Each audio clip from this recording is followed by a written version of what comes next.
दिख नहीं रही थी क्लास। चलो अब चल गई है ये।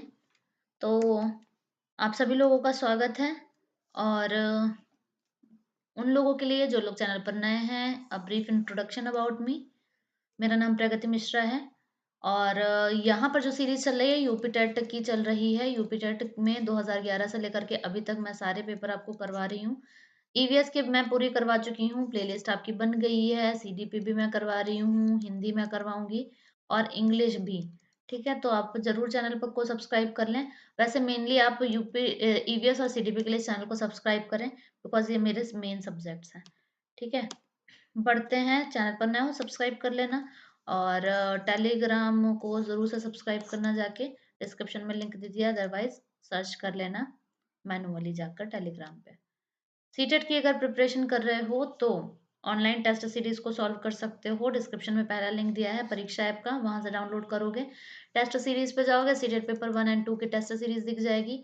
299 प्राइस लिखा होगा, प्रगति 50 कोड लगाओगे, प्रगति 50। ठीक है, 50% इंस्टेंट डिस्काउंट पाओगे 149 में। ठीक है, तो ये टेस्ट सीरीज की बात हुई। आ जाइए भारतीय, पहला क्वेश्चन शुरुआत हो गई है पहले क्वेश्चन की। 2011 का पेपर 2, पेपर 1 में ऑलरेडी आपको करवा चुकी हूँ। सबसे पुराना पेपर है ये यूपी टेट का, तो अच्छे से प्रैक्टिस कर सकते हो। देखिए किस तरीके का क्वेश्चन आ रहा था शुरू में, और अभी तक कितना चेंज हुआ है इससे। आ गए हैं यहाँ पे गार्गी, साबिया, आदित्य, शैली भी हैं, निशा 7th, यदवंत 2nd अभी 7th और 2nd में ही है बच्चे। 2 साल से देख रहे हैं, इनाम चेंज कर लो आप। मिताली सिंह, नरगिस बानो, सुषमा, नेहा सिंह, इतने लोग आ गए हैं। चलिए, पहला क्वेश्चन आपकी स्क्रीन के सामने ये रहा।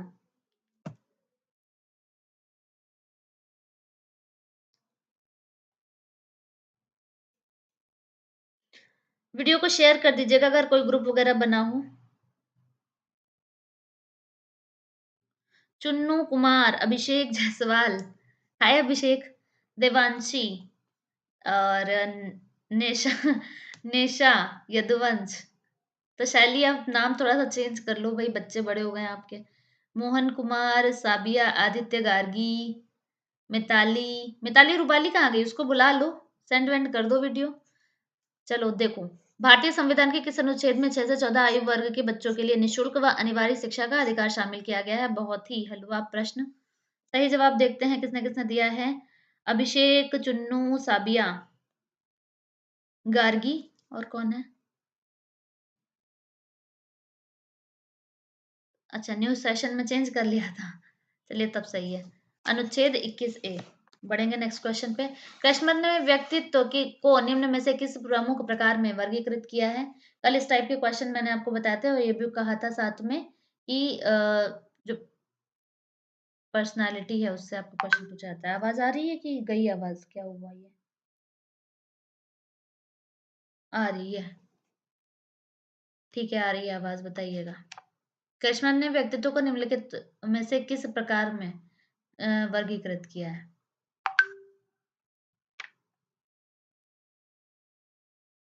सी या बी? कुछ लोग सी बता रहे हैं, कुछ लोग बी बता रहे हैं।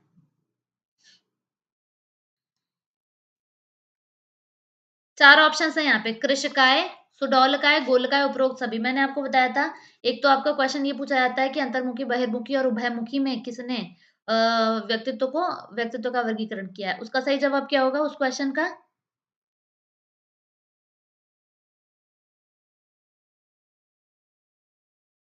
बिल्कुल, उसका सही जवाब हो जाएगा आपका जुंग या फिर युंग। ठीक है, दूसरी बात, सबसे पहले किसने किया है? ग्रंथियों के आधार पर किसने किया है? ये भी एक क्वेश्चन है, ग्रंथियों के आधार पर किसने वर्गीकृत किया है?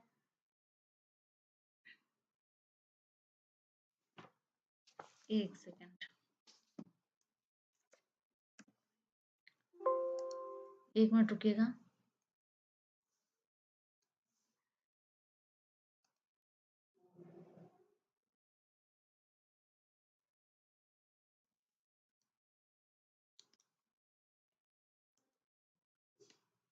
ये पेपर अ, ये पेपर मैंने आपका गलत खोल लिया है यहाँ पे। मैं सही पेपर खोलती हूँ। ठीक है, उसके बाद मैं सोच रही थी वो वाला करवाऊँगी, तो वही खोल के बैठ गई हूँ मैं पेपर। ये 11 नहीं, 11 का पेपर नहीं है ये। मैं 11 का पेपर ओपन करती हूँ।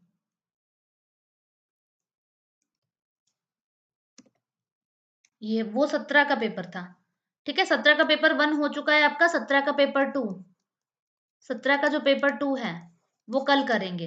बुनियादी स्तर पर मातृभाषा में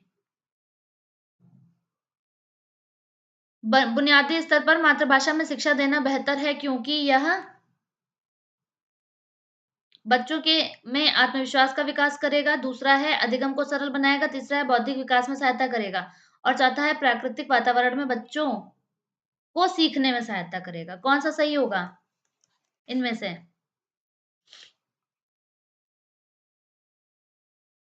पहले का कौन सा सही होगा?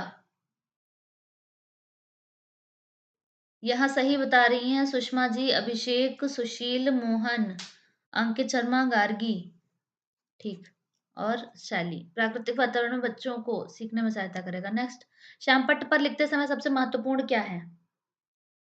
श्यामपट्ट पर लिखते समय सबसे महत्वपूर्ण क्या है? देवांशी ने भी आंसर किया है। अच्छी लिखावट, लेखन में स्पष्टता, बड़े अक्षरों में लिखना, या फिर क्या है चौथा आपके पास? छोटे अक्षरों अक्षरों में लिखना। अच्छी, बड़ी, सुंदर लिखावट से ज्यादा इंपॉर्टेंट है कि पढ़ने में आए। नेक्स्ट क्वेश्चन पे बढ़ेंगे। आपकी कक्षा में एक छात्र देर से आता है, आप क्या करेंगे? अभिभावकों को सूचित करेंगे, दंड देंगे, कारण जानने की चेष्टा करेंगे, उस पर कोई ध्यान नहीं देंगे। देर से आ रहा है बच्चा तो हम सही जवाब कितने लोग दे रहे हैं? ऐसे आप जवाब दीजिए जैसे 3A है, 3B है, 3C है, ऐसे देंगे आप आंसर तो मैं जान पाऊंगी और यहाँ पे नाम ले पाऊंगी आपका। अंकित, साहिल, साबिया, नरगिस, गार्गी, सुषमा, आदित्य, शैली, सभी लोग, सुशील, अंकित, नीलम, अभिषेक, सभी लोग आंसर कर रहे हैं सी। सिर्फ ऐसे भी लिख देंगे आप तो काम चलेगा, ब्रैकेट वगैरह नहीं बनाएंगे तो मतलब आपको जिसमें आसानी लगे। फोर्थ क्वेश्चन है, विद्यालय में विद्यार्थियों को कैसे अभिप्रेरित करना उचित है? चुने गए अध्ययन द्वारा, प्रासंगिक अध्ययन द्वारा, सस्वर अधिगम द्वारा, या फिर गहन अध्ययन के द्वारा? ये ध्यान रखना बच्चे 1 से 5 में हैं।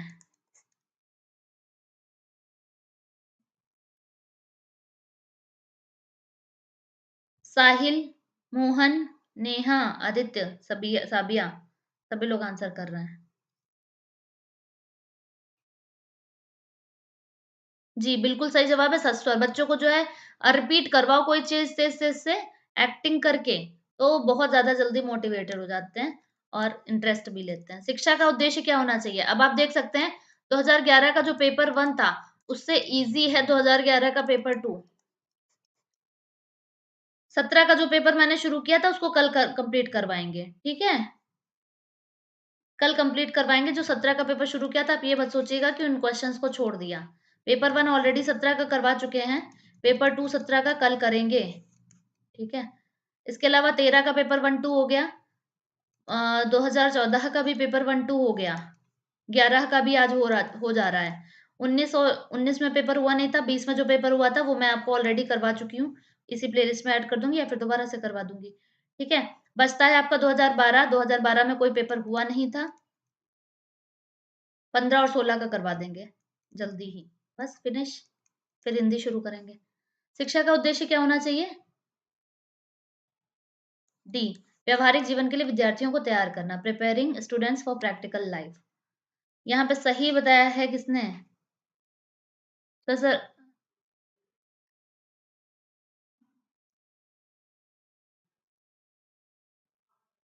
नेक्स्ट, विद्यार्थी में अवांछित व्यवहार को किंचित परिवर्तन करने में सबसे प्रभावी पद्धति कौन सी होगी? दंड देना, अभिभावकों को ध्यान में इसे लाना, अवांछित व्यवहार के कारणों को ढूंढना, उपचार का प्रबंध करना, या फिर इसकी उपेक्षा करना? सिक्स्थ का।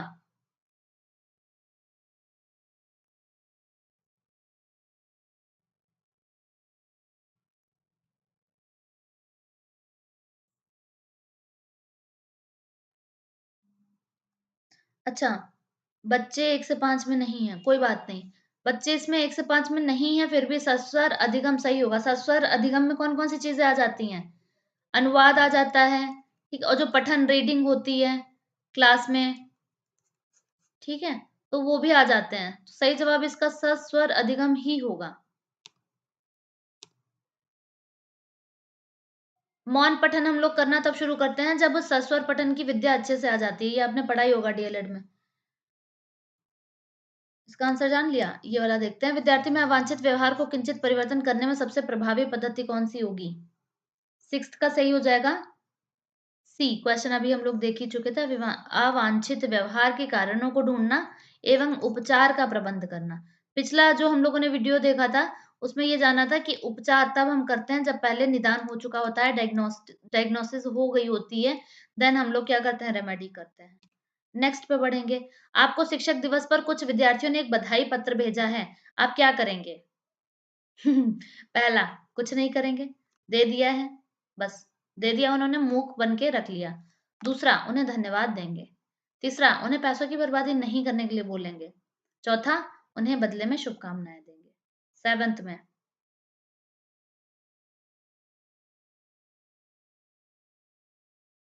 ठीक है, क्या होगा?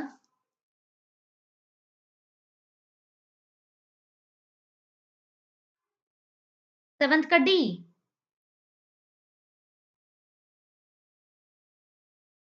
बधाई हम अच्छा, कुछ लोग कह रहे हैं बधाई देंगे। हुँ। शिक्षक को बधाई दी जा रही है, तब शिक्षक को क्या करना होगा? बच्चों का धन्यवाद देना होगा, औपचारिक रूप से वो भी।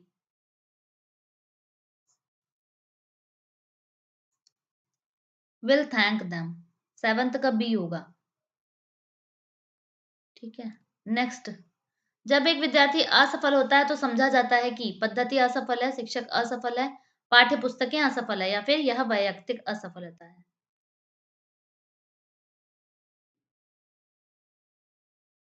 हुँ। बच्चों ने हमें बधाई पत्र भेजा है, ठीक है? टीचर्स डे पे, तो हम उन्हें धन्यवाद देंगे। जब आशीर्वाद माँगा जाता है, तब हम उन्हें शुभकामनाएँ देते हैं। जब ग्रीटिंग दिया जाता है, तो हम उन्हें धन्यवाद देते हैं, ठीक है? इस तरीके से। आशीर्वाद यानी कि जैसे नमस्ते किया या फिर कुछ भी अभिवादन किया, तब शुभकामनाएँ बच्चों को आशीर्वाद दिया जाएगा। विद्यार्थी असफल होता है, तो क्या समझा जाता है कि क्या असफल है?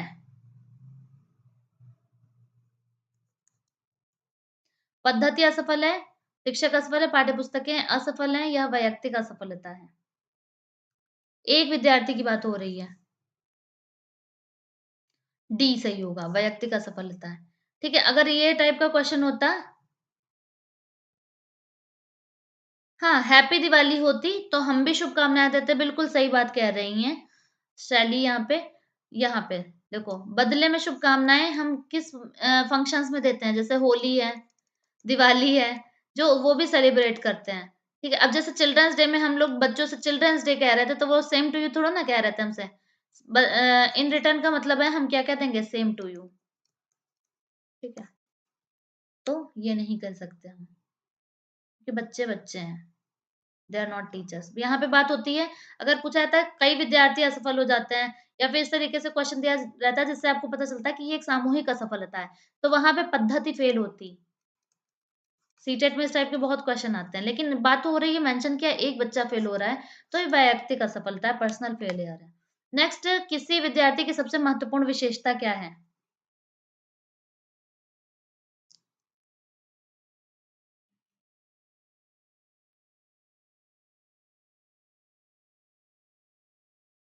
सही जवाब क्या हो जाएगा? मोहन कुमार, अभिषेक जायसवाल, निशा, अ, शैली, सुषमा, नेहा, पीजी की दुनिया। ये पीजी की दुनिया क्या है? Very good evening. Tanzeem, Abhishek, Sushma, सभी लोगों ने, नरगिस, सभी लोग आंसर दे रहे हैं। 9th का कौन सा है? डी, विद्यार्थी की महत्वपूर्ण विशेषता है। अरे! हाँ, विद्यार्थी की महत्वपूर्ण विशेषता क्या है? उत्तरदायित्व की अनुभूति, ईमानदारी, सहभागिता या फिर ओबीडियंस?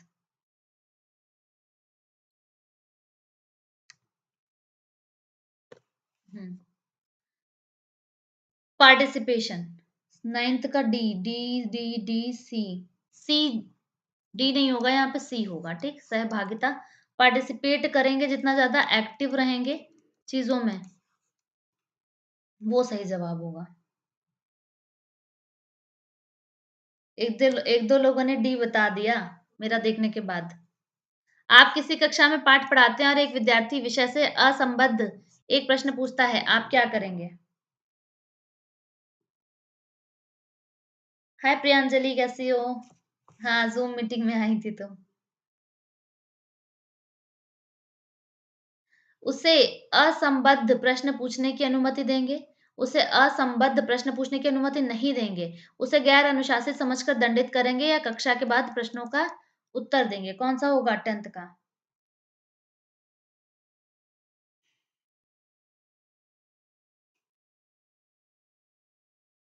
असंबद्ध प्रश्न पूछ रहा है वो, रिलेशन नहीं है उसका सब्जेक्ट से, जो क्वेश्चन उसने कर लिया है। डी सही होगा ना? क्लास के बाद आंसर दे देंगे, उसको मना भी नहीं कर सकते हम, ठीक है? और ये भी नहीं कह सकते कि इस टाइप के क्वेश्चन मत पूछा करो, वो भी नेगेटिव चीज़ होगी।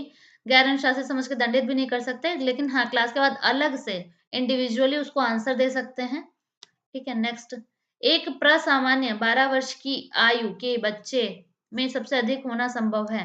अ normal 12 year old child is likely to have the most, पहला, कुल प्रेरक समन्वय में कठिनाई। इसका मतलब क्या हुआ? Difficulty in total motivational coordination. वयस्कों को खुश करने के बारे में दुश्चिंता की अनुभूति। अब और यहाँ में उसकी रुचियों रुचियों को सीमित करना। समकक्षी के अनुमोदन के लिए बेचैनी। हिंदी थोड़ा कठिन इस सवाल में होती हुई, तो उस थोड़ा सा समझ के ध्यान ध्यान देके इंग्लिश की हेल्प लेके आप कर सकते हैं। समकक्षी का मतलब होगा पीयर, जो आपकी क्लास में है साथ में, ठीक है? बाकी प्रेरक समन्वय, समन्वय का मतलब होता है कोऑर्डिनेशन, किन्हीं 2 चीज़ों का साथ में, जैसे आँखों के साथ में हम हाथ चलाते हैं, तो वो कोऑर्डिनेशन है आँखों और हाथों का, ठीक है? 1-2 लोग एक-दूसरे की हेल्प करते हैं, तो वो कोऑर्डिनेट करते हैं एक-दूसरे को, ये वाला, ठीक? और कौन-सा होना चाहिए 11वें का? डी, समकक्षी में के अनुमोदन के लिए बेचैनी। 12 वर्ष का है बच्चा, तो क्या क्या एज है उसकी फिर? किशोरावस्था 9 से, किशोरावस्था जो है, किशोरावस्था, ठीक है? तो किशोरावस्था में क्या होता है? 4th वाला। दूसरी बात ये है, इसको स्टैनले हॉल ने तूफ़ान की अवस्था कहा है, वो क्यों कहा है? क्योंकि ये सबसे कॉम्प्लेक्स एज होती है, चाहे हम विकास की दृष्टि से देखें, डेवलपमेंट की दृष्टि से देखें, वो चाहे आपकी फिज़िकल डेवलपमेंट हो, मेंटल डेवलपमेंट हो, इमोशनल डेवलपमेंट हो, सोशल डेवलपमेंट हो, और जो लैंग्वेज में डिफ़िकल्टी आती है, सबसे ज़्यादा कॉम्प्लेक्स लैंग्वेज के लिए एज भी आपकी यही वाली कहलाती है। तो हर तरीके से जटिल एज है। बच्चा जो है उसमें एडजस्ट कर नहीं पाता है, उस सिचुएशन को नहीं पकड़ पाता है, इसी वजह से इसको तूफ़ान की अवस्था कहा गया है। ठीक है, बढ़ेंगे आगे। विद्यालय से और गोल्डन एज किसे कहा गया है? गोल्डन एज या स्वर्ण काल किसे कहा गया है? बाल्यावस्था को, उसको गैंग एज भी कहा गया है। विद्यालय से विद्यार्थियों को भाग जाने का कारण क्या है? The reason why students run away from the school is, पहला, कक्षा शिक्षण में रुचि का अभाव, दूसरा, विद्यार्थियों में अध्ययन में रुचि का अभाव, तीसरा, विद्यार्थियों को दंड नहीं देना, चौथा, समस्या के प्रति शिक्षकों की निर्दय अभिवृत्ति। We have lost golden age. हाँ, हम सब तो। सेशन अगर पसंद आ रहा हो तो लाइक कर देना। बहुत पैसे खर्च होते हैं आपको सेशन लाइक करने में।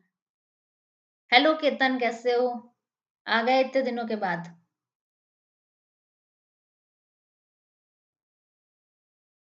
हाँ, हाँ, नमस्ते, नमस्ते केतन। अच्छा, अच्छा अभिषेक। गोल्डन भी है, गोल्डन भी है, गोल्डन भी है। क्या है चाइल्डहुड? विद्यार्थियों को भाग जाने का विद्यालय से भाग जाने का कारण क्या है? 12th का कौन-सा आंसर सही होगा? डी, समस्या के प्रति शिक्षकों की निर्दय अभिवृत्ति। Unkind attitude of teachers towards the problem. आपने देखा था ना, राजस्थान में एक बच्चा था, जिसको इतना पीटा वो होमवर्क नहीं करके लाया था कि उसकी डेथ हो गई। ठीक है? तो उससे एक बच्ची सदमे में चली गई, स्कूल जाना ही बंद कर दी वो। तो भाग जाते हैं बच्चे। 13वां विद्यार्थियों में स्पेशली गाँव के बच्चे जो होते हैं, सरकारी स्कूलों के बच्चे होते हैं, तो अगर अनकाइंड बिहेवियर रखोगे उनके टुवर्ड्स तो वैसे भी उनके अंदर हमें मोटिवेशन ही लाना होता है पढ़ने के लिए। विद्यार्थियों में श्रम की स्फूर्ति का विकास करने के लिए to develop the spirit of labour in the students.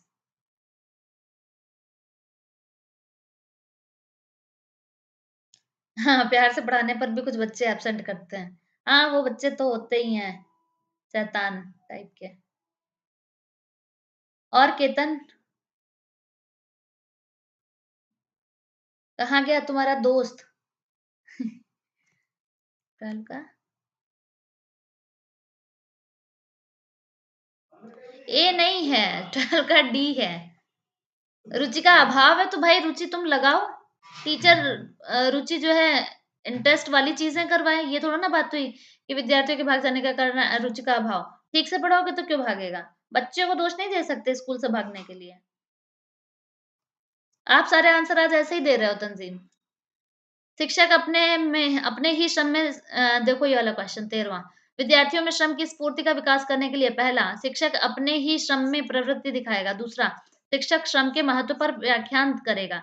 तीसरा समय समय पर विद्यार्थियों को श्रम करने का अवसर देना पड़ेगा। चौथा विद्यार्थियों को श्रम करने वाले लोगों का उदाहरण देना पड़ेगा।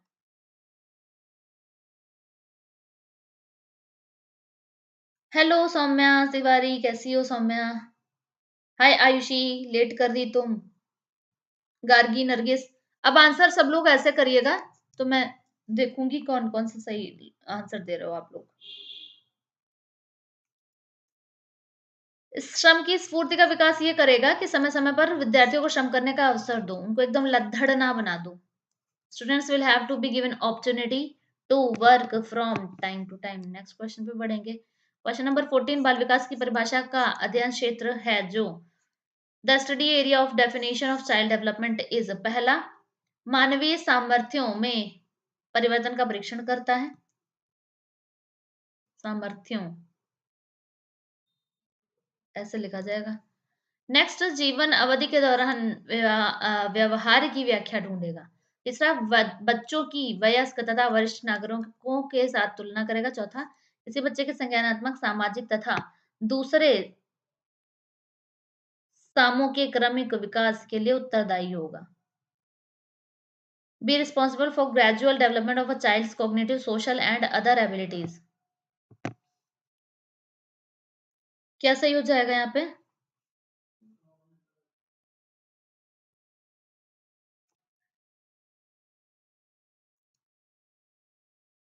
सामर्थ्य की बात हो रही थी ना यहाँ पे, सामर्थ्यों। बताइएगा 14th का कौन सा सही हो जाएगा? इससे आपने कुछ लोग जो है सिर्फ लंबा वाला आंसर देख के आंसर कर देते हैं। कई बार ये गलत भी हो जाता है, चकमा खा जाते हो फिर आप वहां पे। नेक्स्ट, अच्छा यहाँ पे इस क्वेश्चन पे ध्यान दो। अगर आप लोग सारे क्वेश्चन आपको नहीं लग रहा कि पेडागोजी के ही हैं, ये 2011 का पेपर 2 है। ठीक, और फिर से इसी पैटर्न पर पेपर लाने की कोशिश की जा रही है। पेपर शुरू करने से पहले मैंने कहा था क्वेश्चन को ध्यान देना। पेपर 1 मैं करवा चुकी हूँ इससे पहले वाली क्लास में। नहीं जिन्होंने देखा जाके ज़रूर देख लेना। तो देखो, इसी पैटर्न पे पेपर फिर से होने की उम्मीद करी जा रही है कि सीटेट जैसा है ना वैसे ही पेपर कर दिए जाएँ स्टेट लेवल्स भी। तो ध्यान रखना इस बात का भी कि जो है पेडागोजिकल कंसर्न्स भी कर लेना। मैं आपको बता दूँ कि पीडीएफ नोट्स जो हैं प्रैक्टिस सेट एक डिस्क्रिप्शन बॉक्स में लगा है, तो वो आप डाउनलोड कर सकते हो। 40 प्रैक्टिस सेट हैं उसके अंदर और हर सब्जेक्ट का आपको जो है 30-30 क्वेश्चन मिलेगा। 40 प्रैक्टिस सेट हैं। टोटल 6000 एमसीक्यूज़ हैं। साथ में आंसर भी दिए हुए हैं, तो वहाँ से प्रैक्टिस कर सकते हो। यूपी टेट और सीटेट दोनों के लिए है और हिंदी में है टोटली, संस्कृत का सब्जेक्ट भी है उसमें। डिस्क्रिप्शन के लिंक से कर सकते हो उसको डाउनलोड। दूसरी बात है कि सीटेट के लिए जो है इंग्लिश की पेडागोजी, हिंदी की पेडागोजी और मैथ्स की पेडागोजी के नोट्स जो है तैयार हो चुके हैं और वो जल्दी ही आपको प्रोवाइड करवाए जाएँगे, किए जाएँगे। तो उसके लिए टेलीग्राम से भी जुड़े रहना। 15th का सही जवाब कौन-सा होगा? डी, बच्चों के व्यवहार को समझने में शिक्षक की सहायता करता है। इसीलिए बाल मनोविज्ञान आवश्यक का ज्ञान आवश्यक है। नेक्स्ट क्वेश्चन पे बढ़ेंगे। मानवीय मूल्यों जो प्रकृति में सार्वत्रिक हैं, के विकास का अर्थ है।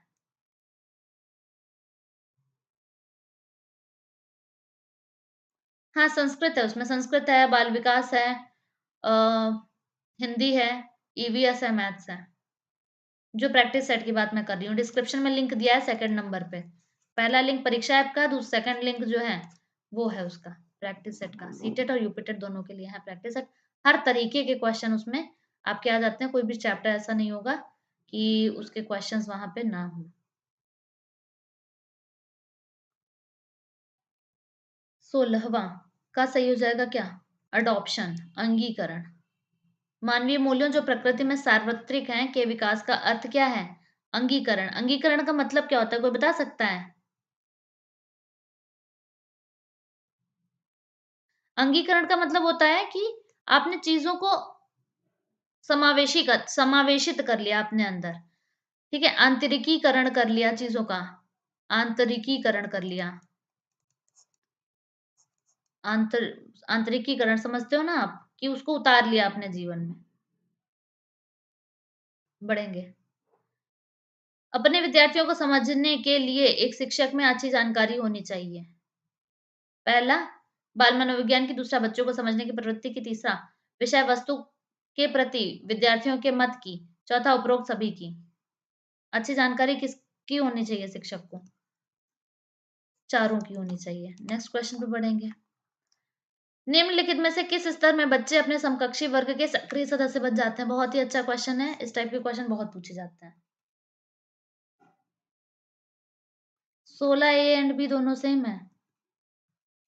ओ, हाँ, इंग्लिश में है, ये थोड़ा गड़बड़ है। हिंदी में देख सकते हो आप यहाँ पे, क्योंकि इंग्लिश है, ट्रांसलेशन इसको मतलब सही किया जाएगा जल्दी। पेपर एक बार हो जाए तब बैठ के इन सारे को मिलाया जाएगा ओरिजिनल पेपर से, तब सही करेंगे इसको। A teacher must have good knowledge to understand his students. उपरोक्त सभी। नेक्स्ट, सक्रिय सदस्य बनते हैं बच्चे अडोलेसेंस में बनते हैं, किशोरावस्था में। जबकि गैंग एज जो है वो बाल्यावस्था है। माँ बाप से दूर होके अपने साथियों के साथ ज्यादा जुड़ने लगते हैं बच्चे पूर्व किशोरावस्था में, यानी कि बाल्यावस्था का एंड होते होते। बढ़ेंगे नेक्स्ट पे। मनोचित्रण का संदर्भ है।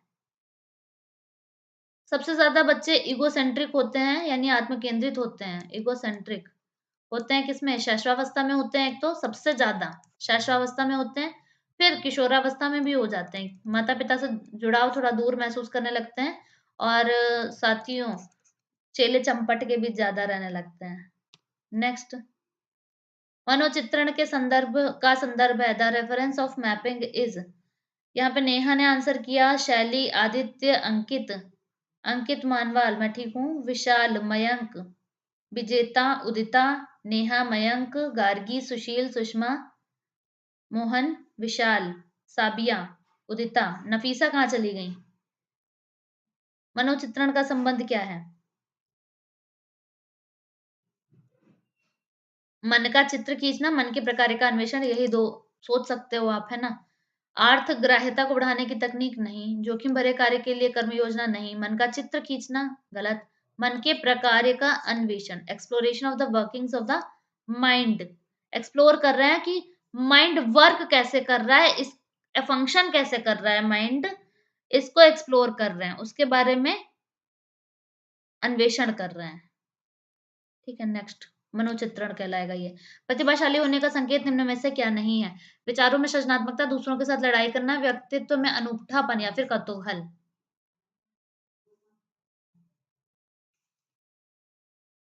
नहीं